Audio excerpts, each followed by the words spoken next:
ഒരു ഉണ്ണിയപ്പം വ്ലോഗായാലോ? എന്തൊക്കെയുണ്ട്, എല്ലാവർക്കും സുഖമല്ലേ? അപ്പോൾ ഇന്നത്തെ വ്ലോഗെന്ന് പറയുന്നത് ഒരു ഉണ്ണിയപ്പം ഉണ്ടാക്കുന്നതാണ്. ഞാനല്ല കേട്ടോ ഉണ്ടാക്കുന്നത്, എൻ്റെ ചേച്ചിയാണ്. എനിക്കിതൊന്നും ഉണ്ടാക്കാൻ അങ്ങനെ വലിയ പരിചയമൊന്നുമില്ല. ഉണ്ണിയപ്പം ചേച്ചി ഉണ്ടാക്കിയത് വെറും പ്രിപ്പറേഷൻ മീൻസ് 10 മിനിറ്റ്.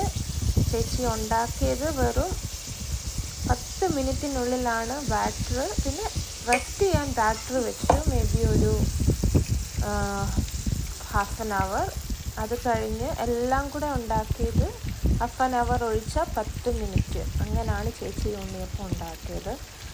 ചേച്ചി ഒരു അസാധ്യ കുക്കാണ്. ചേച്ചിയുടെ വേറെ കുക്കിംഗ് സ്കിൽസ് അല്ലെ കുക്കിംഗ് വ്ളോഗ്സ് വേണമെങ്കിൽ എന്നോട് പറഞ്ഞാൽ മതി. ഉണ്ണിയപ്പം ഒരു രക്ഷയില്ലായിരുന്നു. ഉണ്ണിയപ്പം സോ സോഫ്റ്റ്, നല്ല രസമായിരുന്നു.